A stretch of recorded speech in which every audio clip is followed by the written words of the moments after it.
My name is Julia Carter. I am 36 years old, a marketing consultant living in Portland, Oregon. Until one rainy afternoon, my life was ordinary. Steady work, a modest apartment, and a marriage I thought was built on love. Then, out of nowhere, a lawyer's call shattered the rhythm of my days. My estranged uncle, a man I had barely spoken to in years, had passed away and left me $11 million. I never imagined how fast that kind of news could turn joy into a nightmare. Because on the very day I was driving home to tell my husband, my car spun out on the slick highway, and everything went dark. Before I share what happened when I woke up in the hospital, I want to hear from you. Have you ever discovered a secret that made you question everything you thought you knew? Tell me in the comments, and if you want more true stories of betrayal and second chances, subscribe now. It started on a Thursday morning. The sky was heavy with clouds, the kind of gray that makes the city feel half asleep. I was reviewing a client proposal when my phone rang. The caller ID displayed a name I did not recognize: Benjamin Harrison. His voice was steady, professional, and every word seemed to pull me further out of my normal life. Julia Carter. I am the attorney handling the estate of William Carter. Could you come to my office today? My Uncle William. The name brought back the faint scent of old books and the creak of wooden floors in his countryside home. We had not spoken in years, not since a quiet falling out between him and my father. I agreed, though my mind churned with questions. Why now? Why me? Benjamin's office was warm and lined with shelves of legal volumes. He did not waste time. He slid a document across the polished desk. My breath caught. Uncle William had left me everything. $11 million. There was a letter, written in his familiar, slanted handwriting. He told me I reminded him of himself, determined, stubborn, unwilling to compromise my principles. He wrote that this money was a tool, not an answer, and that I should use it to build a life I truly wanted. I left the office in a daze. 11 million. The number felt unreal, like something belonging to someone else. On impulse, I stopped at a jewelry store and bought an expensive watch for Adam. I imagined placing it in his hands, then telling him the news over dinner, the weight of our financial struggles melting away. Outside, the wind had picked up, tossing the edges of my coat. I called Adam to tell him I was coming home early with a surprise. His voice was distracted, almost impatient. He said he was in the middle of a new art project and told me not to expect much reaction. Still, I drove toward home with my mind full of possibilities. A house by the water. Travel to places we had only dreamed about. Maybe even starting the family we had been putting off for years. The rain began as a fine mist on the windshield, the city lights blurring through it. I switched on the radio, an upbeat song filling the car, and pictured Adam's face when he heard the news. Then, without warning, a truck 2 lanes over swerved. Its tires screamed against the wet pavement. I saw it jackknife, the massive trailer swinging toward me like a blade. I yanked the wheel, but there was no escaping the impact. Metal tore against metal. The airbag exploded against my chest. The watch box flew from the passenger seat, the lid flipping open as the timepiece slid across the dashboard. And then there was only darkness. The first thing I remember is the hush that coats a hospital at night. Machines breathe in place of people. Plastic curtains murmur like tired waves. The light above my bed is thin and winter white. I try to lift my hand and a bolt of pain locks my ribs. The air tastes like metal and antiseptic. I blink until the ceiling stops tilting. A nurse with calm eyes appears beside me. Her badge reads Sarah Winters. She says my name as if it is a candle that should not go out. I say yes, or I think I do, because the word dissolves on my tongue and drifts toward the ceiling. She tells me there was a highway crash that I have been under, that my body did not break in the places that decide life and death. I whisper thank you, and her smile is small but real, a thread holding the world steady. My chest burns when I breathe. My right leg is heavy and warm where a brace presses. There is a dryness under my tongue I cannot swallow away. Sarah lifts a cup with a straw, and the first drop of water feels like rain after a drought. She adjusts the monitors with a practiced touch. She asks if there is someone to call. I lift my gaze to the window and watch a city night that does not know me. Then I say my husband's name. Adam Carter. She writes it on a small pad and says she will try again. Hours become pale ribbons. The room gathers a rhythm. Cough in the next bed. A distant cart squeaking. The clock hidden somewhere I cannot see. In the morning, a doctor introduces himself as Daniel Foster, and names the damage in a calm voice that does not wobble. 3 ribs cracked. A concussion. A bad break in my right leg with pins that will sing at airports for years. He says I am lucky. The word floats above me like a helium balloon I do not want. Sarah returns and asks if I want to hear a voicemail. She says the hospital left messages on the emergency contact number saved under Adam's name. I nod and she taps the phone. A recorded voice plays the details in clean phrases. We reached the number. No answer. Another message. No response. My mouth tries to shape explanations. Dead battery. Gallery shift. A long walk to think. I tuck each excuse in a neat row like folded shirts. I choose one and try to believe it. By afternoon, a friend from my building drops off a small bag of toiletries with a sticky note. Get well soon. The handwriting is shy and loops at the end. There is no note from Adam. No flowers.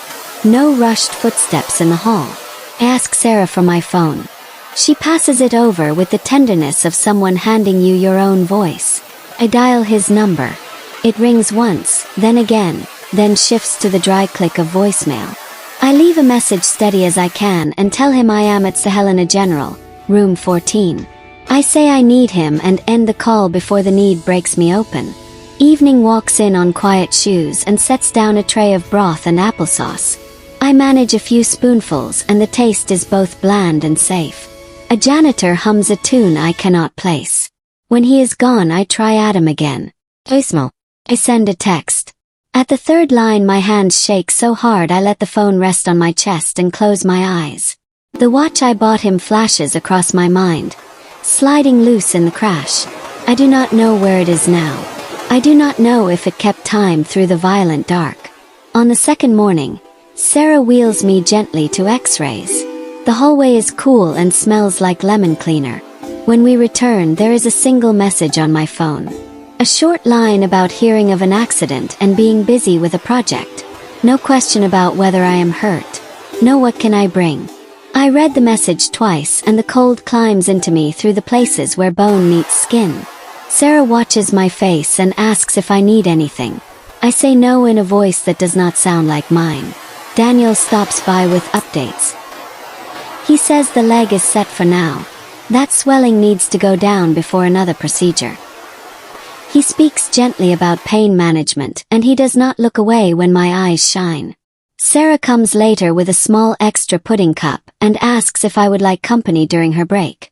We talk about harmless things at first. The Rain. An old movie she caught on late-night television. Then she asks if I have family close by. I say not really. I say my Uncle William died last week and left me something I do not know how to hold.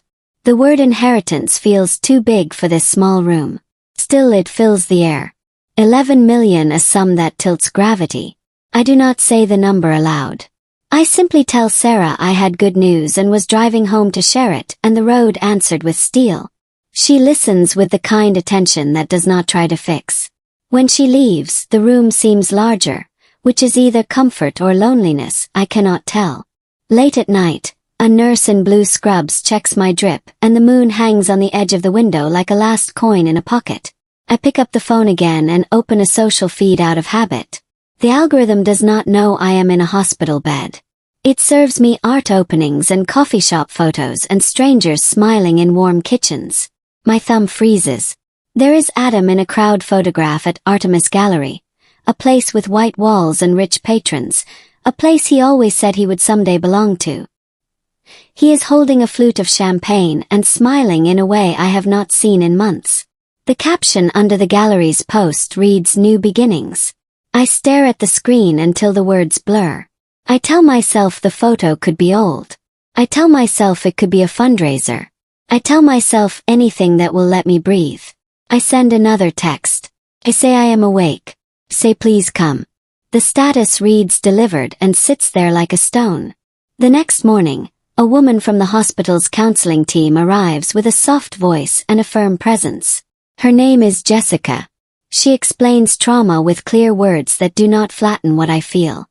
She teaches me to breathe in a square when fear climbs the walls. She says I will need something to hold to, some anchor, while the earth feels like a ship. I nod and think of my uncle's letter, the line about money as a tool, the line about building a life I truly want. I set that sentence on my nightstand in my mind, next to the clock. By day 4, the hallway flowers are replaced in the waiting area, and I have not seen Adam. Sarah tries him again from the nurse's station. No answer. I call my friend Melanie, who works across the river. She picks up with a voice that sounds careful. I ask if she has seen Adam. Silence opens, then closes. She says he has been around the art circles more. She says he changed the locks at our apartment because of a break-in scare. She says too many things that do not fit together. I hear a scrape of chair on tile and realize that is me, shifting with sudden anger that rattles the metal frame. Sarah steps in and steadies the line before my temper breaks it. When Melanie hangs up, a new message arrives from an unknown number linked to a gallery account. It is a photo from a private opening. Adam stands with a young woman with dark hair and an easy posture. Their faces lean toward each other as if sharing a secret. My stomach turns slow and deliberate. I touch the glass where his shoulder curves and feel nothing but the chill of the screen. Benjamin Harrison calls the hospital room near noon. His tone is crisp, a knife wrapped in velvet. He asks how I am healing. Then he says Adam visited his office, announced that I had passed away, and attempted to claim a path to my inheritance by presenting forms that did not withstand light. He says a young woman was with him. He says she introduced herself as a relative on my side. Cousin's daughter. Distant link. Convenient words, all tidy lines. For a moment, the air thins until I feel the bed rising under me like a boat. Sarah puts a hand on my shoulder and the room steadies. I ask Benjamin to repeat the detail about the woman. He gives a name. Sophie Lauren. The syllables slide across the surface of my memory, leaving a faint ripple. It is not recognition, not yet. It is the sense of looking at a photo taken in a mirror, where the face is yours and not yours at once. I tell Benjamin I want to see Adam. He says we can arrange a conversation with precautions. He says we need clarity and also evidence. He asks if there is someone I trust who can be present. I say Sarah's name without thinking. She gives a small nod, already 2 steps ahead. Already checking the box with a tiny camera the hospital uses for theft deterrence when valuables must be recorded. Jessica helps me practice the words I need to say so they do not tangle when the storm walks through the door. Afternoon leans toward evening. The city outside washes in new rain. The glass of my room glows with ghost reflections. I sign a form that allows a recording for security. Sarah dims the lights to a human color and tidies the tray table until it looks like a stage hand preparing the last prop. I smooth the blanket and keep my breathing even. Text messages fly like swallows. One to Melanie asking her to reach Adam through the people he listens to. One to Benjamin confirming the time. One to the hospital desk requesting security presence on the floor. My fingers move with a steadiness I do not feel. My chest still aches, my leg throbs, but beneath the pain there is a clean line of purpose. The door whispers as nurses pass. Wheels roll and stop and roll again. The corridor clock takes exact steps. When the hush finally changes, I feel it before I hear it. The air in the hall tightens. A murmur drops low. A guard's walk finds a slower rhythm outside my room. Sarah checks the camera light. Jessica rests a hand at the end of the bed where I can see it and draw calm from its stillness. Benjamin stands by the window, phone face down, eyes level. I lay my palms against the sheet and listen to my heartbeat count the last seconds. Soft knock touches the door. It opens an inch. The corridor glow spills across the floor like pale water. I keep my eyes on that slice of light as it widens, as footsteps cross the threshold, as the outline of my husband resolves in the dim room. dressed in a jacket I do not recognize and a confidence that does not belong to the man I married. Behind him, a second shadow waits, slender and poised, the kind of stillness that means decision. The door closes with a click that sounds like the first card falling in a long and careful tower. The beeping of the monitor finds a new tempo. My breath draws a steady line. Adam opens his mouth to speak. And the woman behind him steps forward into the light. The woman's heels made no sound on the polished floor. She lingered half a step behind Adam as if measuring the distance between us. The dim light caught her dark hair, the precise curve of her jaw. She was younger than me by at least a decade, dressed in a fitted black dress that looked expensive but effortless. Something about the tilt of her head, the way her eyes moved, triggered a faint pull deep in my chest. Adam's smile was a performance, wide, warm, and wrong. "Julia," he said as if he were announcing me to an audience. "You're awake. We've been worried." I let the words hang, unmoved. "We?" I asked, my voice steady. He turned slightly to reveal the woman more fully. "You remember Sophie Laurent, don't you? Your cousin's daughter. She's been helping me with things while you've been recovering." My eyes stayed on hers.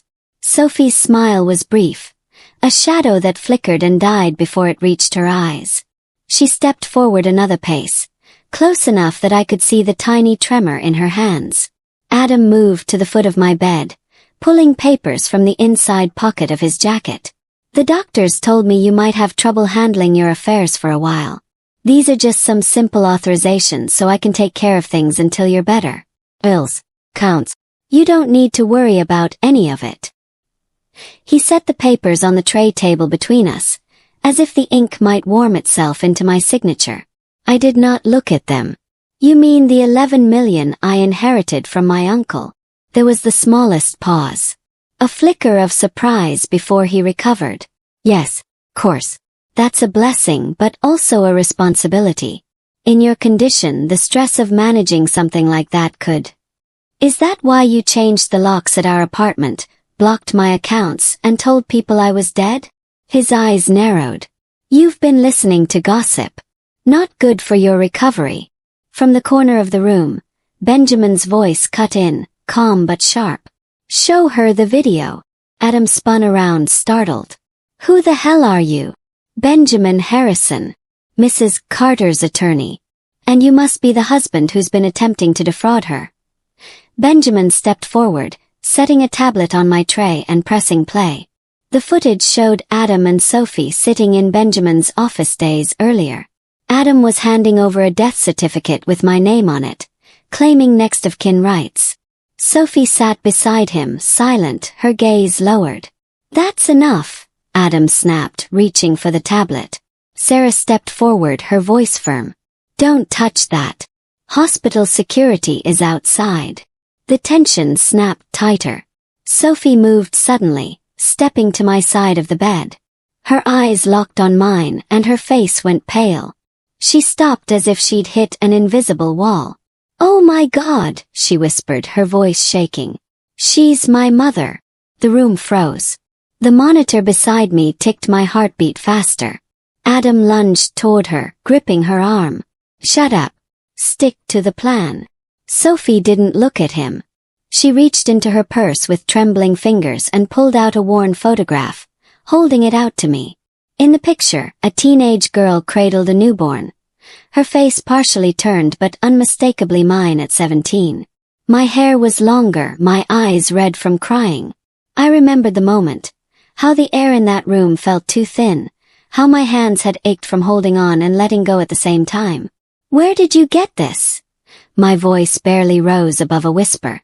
"It was with me when I was adopted," Sophie said. "The only link I had to my birth mother. I've carried it every day since I was old enough to understand what it meant." Adam's voice cut through the air, brittle with anger. "She's confused. She's trying to manipulate you." I turned to him, the weight of 17 years pressing into my spine. "Be quiet, Adam. For once in your life, just stop talking." I looked at Sophie again, really seeing her now, The shape of her eyes, the way her shoulders curved forward when she was uncertain, the faint crease above her brow. She had my mother's cheekbones. My eyes. The memory came in sharp pieces. The small-town scandal. My parents sending me to a distant aunt's house. The closed adoption arranged before I could even decide.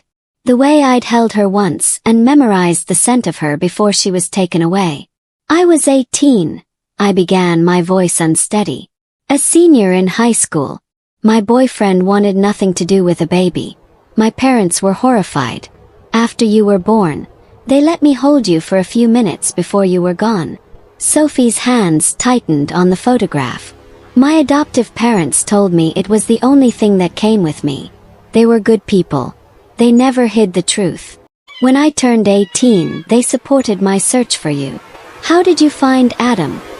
Benjamin's voice was crisp, businesslike. Sophie looked down. I didn't. He found me. 3 months ago, he came to the gallery where I worked. He said he knew my birth mother and that she wanted to reconnect but was afraid of rejection. He made it sound kind, safe. I felt the truth snap into place. You found the memory box. Adam's jaw tightened. You went through my things, I said.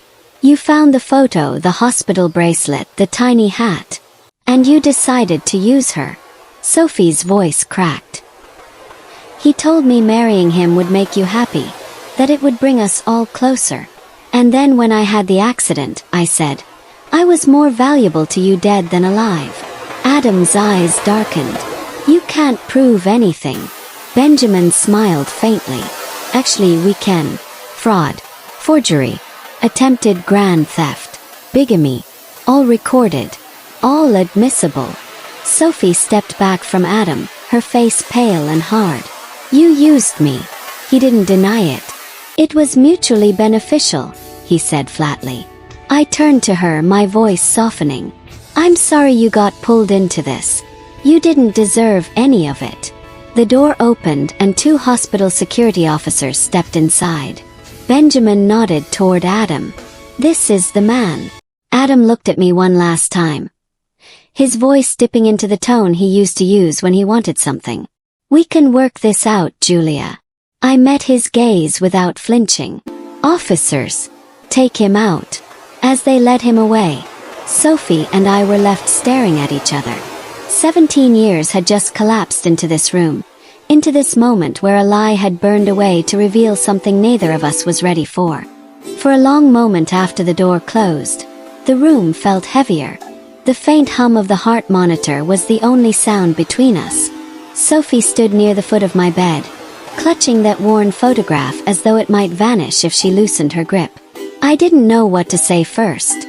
Every word I tried to form felt too small for the truth between us.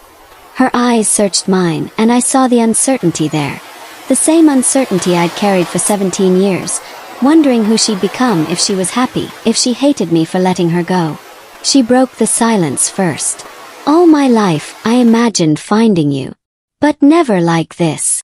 I swallowed hard, the movement tight in my throat. I never stopped thinking about you. Not a single day. Her expression wavered, a flicker of something softer passing over her features. Then why didn't you look for me?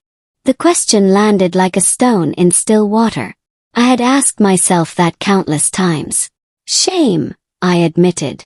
Fear. I told myself a clean break was better for you. And I was afraid you'd look at me and see the girl who gave you away instead of the woman I am now. She glanced down at the photo, running her thumb along its edges. My parents, my adoptive parents, always told me you were very young and wanted me to have opportunities you couldn't give. They never spoke badly of you. A faint relief stirred in me. They sound like good people. Her lips curved in a small smile. They are. My dad teaches high school science. My mom works at a library. They made sure I knew I was loved. She hesitated, then added, They want to meet you. When you're ready. Before I could respond, Benjamin stepped forward from the window. His voice brisk again. Julia, we need to discuss the legal situation before it escalates further. Adam's actions, both financial and personal, cross into multiple criminal charges. fraud, forgery, attempted grand theft, and bigamy. There's also the matter of possible premeditation regarding your accident. Blink. What do you mean premeditation? Benjamin exchanged a glance with Sarah, who had been standing quietly to the side. Sarah spoke gently. When Detective Jennings searched your apartment, she found a bottle of prescription sedatives in your name, filled 3 days before the accident. A medication you've never been prescribed.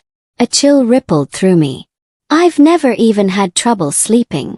Benjamin nodded grimly. We believe Adam may have been drugging you without your knowledge.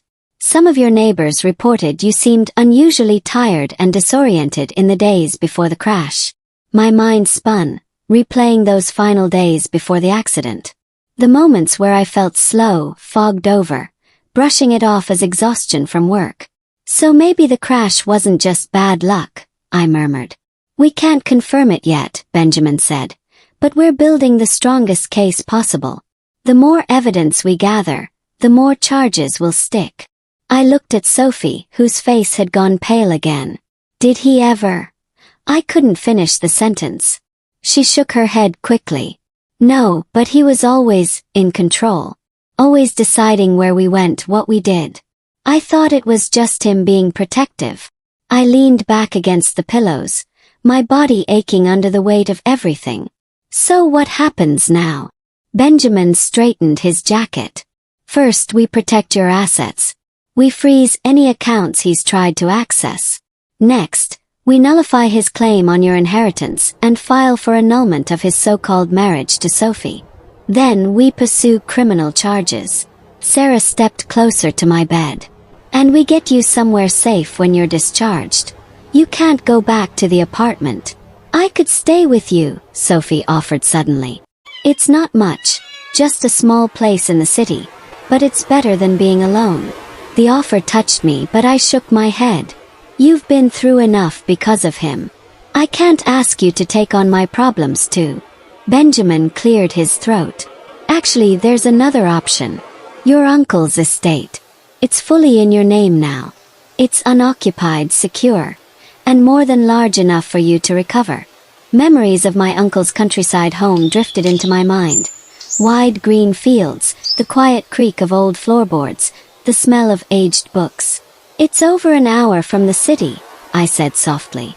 I quit the gallery job, Sophie said, surprising me. Too many memories there. I've been thinking about going back to school. Psychology, maybe. To help people with situations like ours. I studied her for a moment, this daughter I'd only just found, and felt something shift inside me. If you want to, the estate has plenty of space. You could stay there while you figure things out. Her eyes widened. Are you sure? I nodded. Absolutely. For the first time since Adam had walked through that door, the air in the room felt lighter. Something new was forming here. Not the life I'd planned, but something that might be worth rebuilding. Sarah smiled faintly. Then it settled. We'll get you both there once you're discharged. Benjamin gathered his papers, already planning the next legal steps. Sophie tucked the photograph back into her purse, but not before I caught her looking at it one last time. The weight of 17 years hadn't vanished. It sat with us, quiet but no longer unbearable. And for the first time I wondered if maybe, just maybe, we could carry it together. 2 weeks later I was finally discharged. The day felt strange, as if the hospital walls had been keeping the world at bay, and now, stepping outside, I would face its full weight again. Sarah came to help me pack the small pile of clothes, toiletries, and get well cards that had accumulated on the bedside table. Sophie waited by the door, her coat folded over one arm, ready to take me anywhere I needed to go. The morning air was cool and damp as the wheelchair rolled over the threshold. The city's noise rushed in all at once. Distant traffic, gulls calling from the waterfront, the faint hiss of tires on wet streets. I had spent weeks in a place where every sound was controlled. Out here life moved without pause. Benjamin was waiting at the curb beside his car, holding the rear door open. We'll take separate vehicles, he explained. I've already sent a security detail ahead to the estate. Everything is ready for your arrival. The drive out of Portland was quiet at first. Sophie handled the wheel with careful precision, eyes on the slick road. I watched the city fade behind us, the buildings giving way to open stretches of countryside. A light mist clung to the hills, blurring their edges like watercolor. I thought of Adam, now sitting in a jail cell, stripped of the charm and control he had worn like a second skin. Benjamin had kept me updated. Fraud, forgery, attempted theft, bigamy. The evidence was stacking high, and the investigation into the sedatives was still underway. Part of me wanted answers I knew I'd never get. Another part wanted to lock that chapter away entirely. The estate came into view after nearly an hour. A sprawling Victorian home, its white paint softened by age, a wraparound porch embracing it on all sides. The wide lawn was wet with morning dew, the air carrying the scent of pine and damp earth. "It's beautiful," Sophie said as she pulled into the circular drive. The front door opened before we reached the steps. A caretaker, arranged by Benjamin, greeted us warmly and pointed out the newly installed ramps and railings. A temporary bedroom had been set up on the ground floor, furnished simply but with care.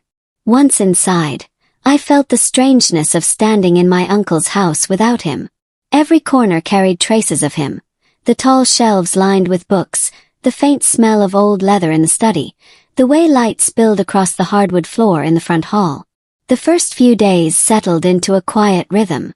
Sophie unpacked her things into a guest room down the hall from mine.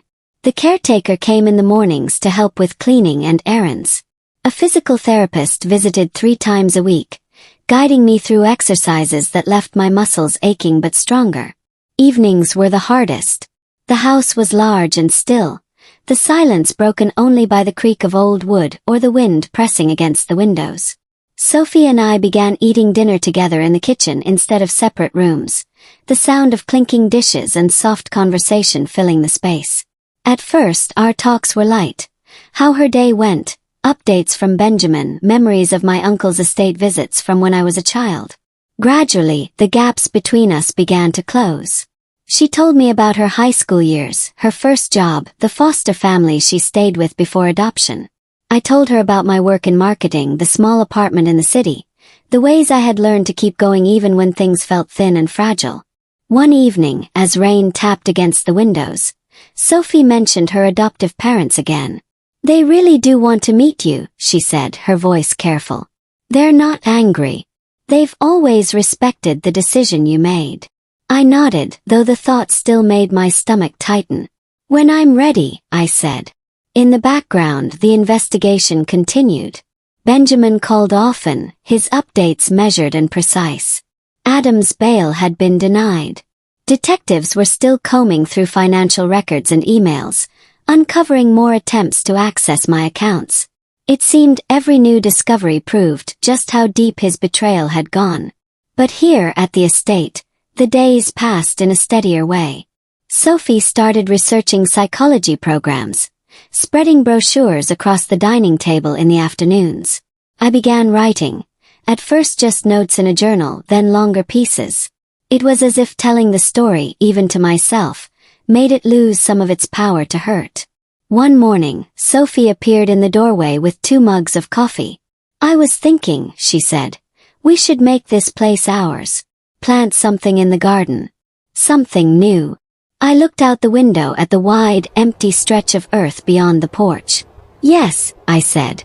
"Something that will grow." And for the first time in months, the thought of the future didn't feel like a cliff. It felt like a path. The following week, Sophie and I drove into town to visit a small nursery that had just opened for the season. The air was cool but held the first hint of spring, the kind that makes the ground smell fresh and alive. Rows of flowers, shrubs, and young fruit trees lined the gravel paths. She moved ahead of me, her steps quick, touching the leaves gently as if greeting them.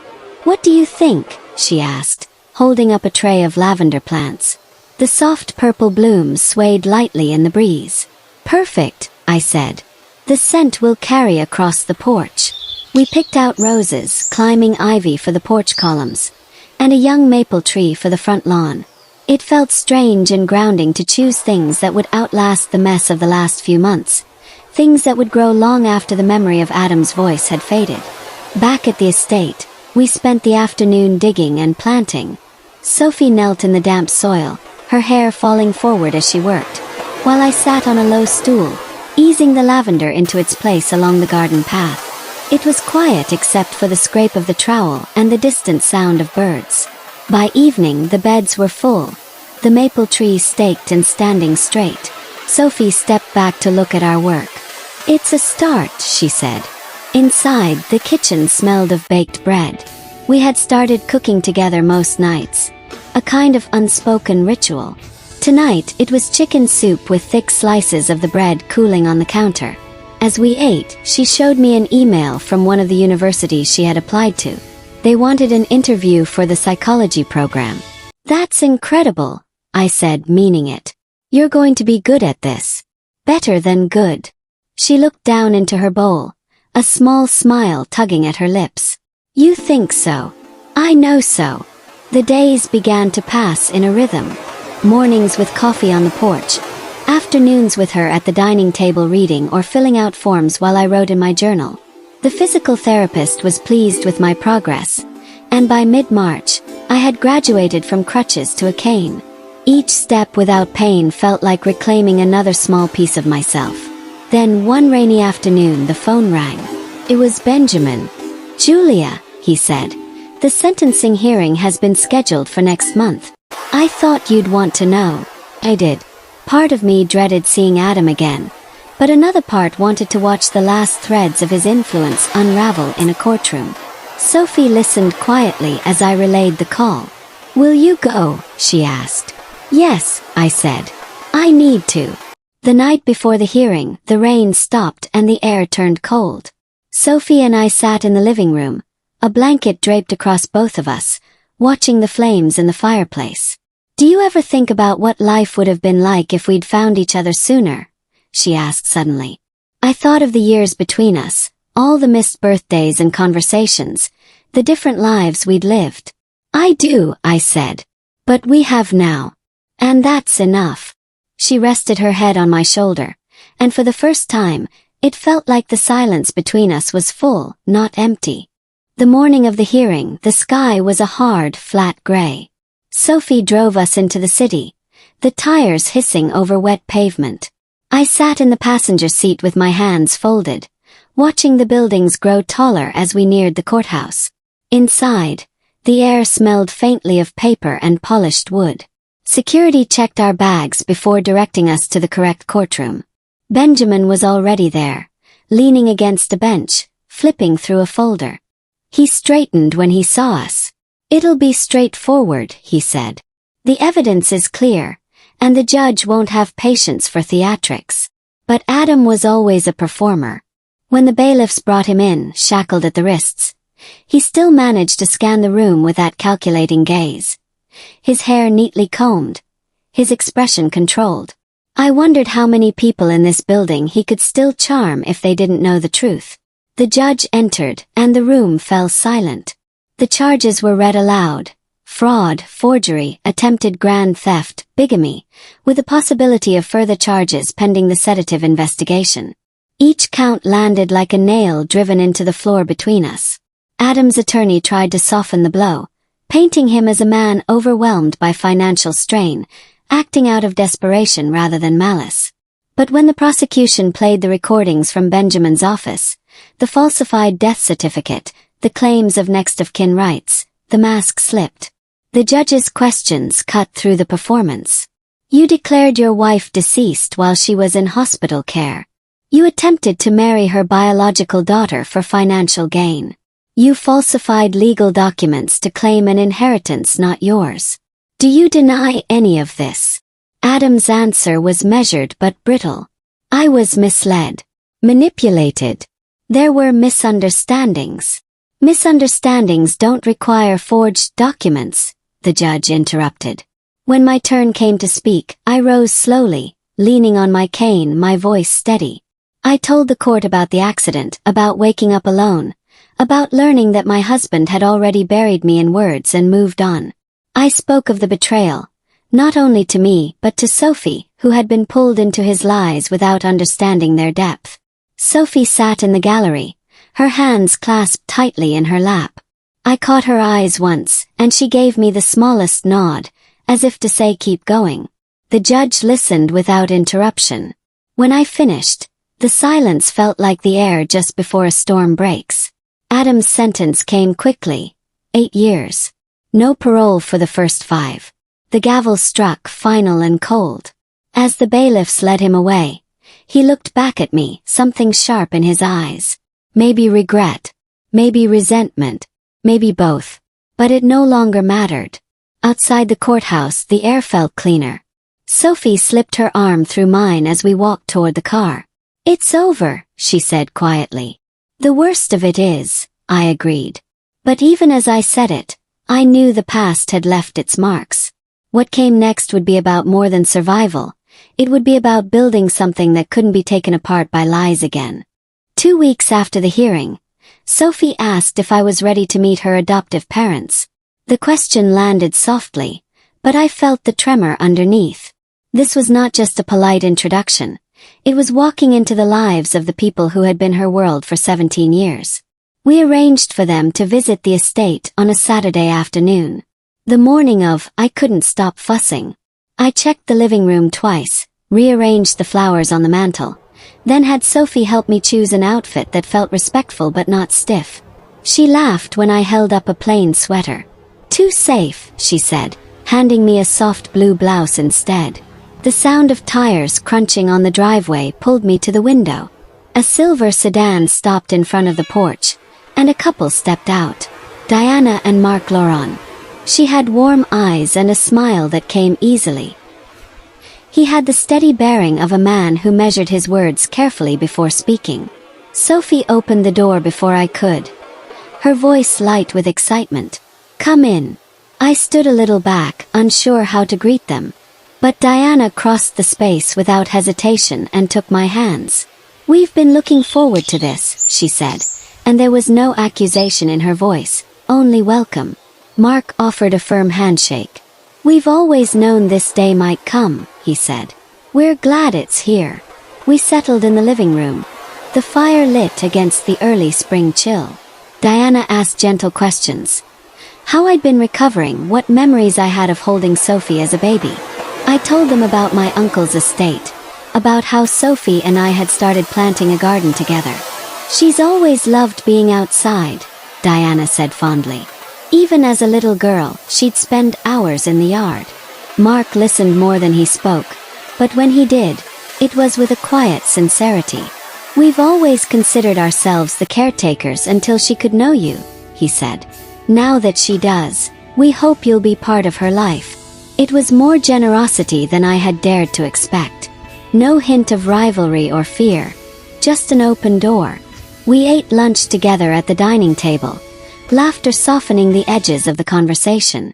Sophie seemed lighter than I had ever seen her, moving easily between us, as if weaving the threads of 2 separate worlds into one. When they finally left, the house felt warmer than it had all winter. Sophie and I stood at the window, watching their car disappear down the long drive. "They like you," she said simply. I looked at her and felt the truth settle in my chest. And I like them. Very much.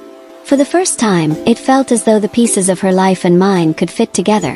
Not perfectly, but enough to make something whole. Spring began to take hold of the countryside, slow and certain. The trees along the driveway flushed with green, and the lavender Sophie and I had planted sent its first scent into the air. Each day, the estate felt a little less like my uncle's house and more like ours. Our mornings started with coffee on the porch, the mugs warm in our hands while the mist lifted from the fields. Sophie would read emails from the university admissions office, her brow furrowing at deadlines, then easing when she ticked tasks off her list. I wrote in a notebook most mornings, the words spilling into scenes I wasn't sure would become a book, but they were mine. The physical therapist still came 3 times a week. The pain had dulled to an ache that flared if I pushed too hard, but I was walking more confidently. One afternoon, I made it all the way down the long gravel drive without the cane. Sophie clapped from the porch, grinning like she'd just watched me finish a marathon. The house had its own demands. Old plumbing that sighed in the walls, windows that rattled in the wind. We tackled small repairs ourselves, laughing through mistakes. When a loose shutter banged in the night, Sophie insisted on fixing it with me the next morning. We balanced on ladders, passing tools back and forth until it sat tight again. In the evenings, we kept our ritual of cooking together. Sometimes we tried recipes from her adoptive mother's kitchen. Other nights, I showed her dishes I'd learned in my first apartment when money was tight. Food became a bridge between the life she'd had and the one we were making. Every so often, Benjamin called with updates. Adam's appeal had been denied. The sedative investigation was moving forward, though quietly. I listened, took notes, and then set the phone down without letting the news take over my mood. One rainy night, Sophie sat at the table with her university acceptance letter spread open. "I start in the fall," she said, her voice a mix of pride and nerves. "Psychology. Just like I planned." I reached across the table and squeezed her hand. "You're going to help a lot of people." Her smile was small but steady. "I think so." The rain drummed against the roof, and for the first time in months, the sound didn't make me think of that night on the highway. It was just rain, cleansing, ordinary, and mine to listen to in peace. By the time a full year had passed since the crash, the estate had transformed. The garden bloomed in wild color. The maple tree in the front lawn had stretched higher, and ivy had begun to curl gracefully around the porch columns. Inside, the rooms no longer felt like a museum of my uncle's life. They were lived in, carrying the rhythm of our days. The anniversary arrived quietly. No ceremony, no speeches. Just the people who had walked through the darkest corridors with me. Sarah came from the hospital, her smile as bright as the first day she stood beside my bed. Benjamin brought a bottle of wine and a stack of legal papers showing the last of Adam's claims formally dissolved. Sophie's adoptive parents joined us, their warmth filling the house as naturally as sunlight. We gathered in the dining room. The table was crowded with food, dishes everyone had brought, each one carrying its own history. Laughter moved easily between us, the kind of laughter that comes only when survival has turned into something better. Later, when the guests had gone and the house had grown still again, Sophie and I sat on the porch steps, the air cool and clear. The sky above was strewn with stars, the kind that seemed close enough to touch. She glanced at me, her voice soft. "Do you ever regret it? Not the adoption, but everything that happened after the accident?" I thought about the question for a long moment. Crash, the hospital, the betrayal, and then, the unexpected arrival of a daughter I had thought lost forever. "No," I said finally. "Because it brought me back to you." She leaned her head on my shoulder, and we sat in a silence that didn't need filling. Somewhere in the garden, the lavender we planted months ago swayed in the night air, carrying its scent toward us. In that moment, I knew the truth Uncle William had tried to tell me in his letter. True wealth isn't measured in numbers. It's measured in the connections that survive the storm. I had lost a husband, but gained a daughter. Lost the life I thought I wanted, but found one I could truly call my own. And for the first time I was ready to live it fully.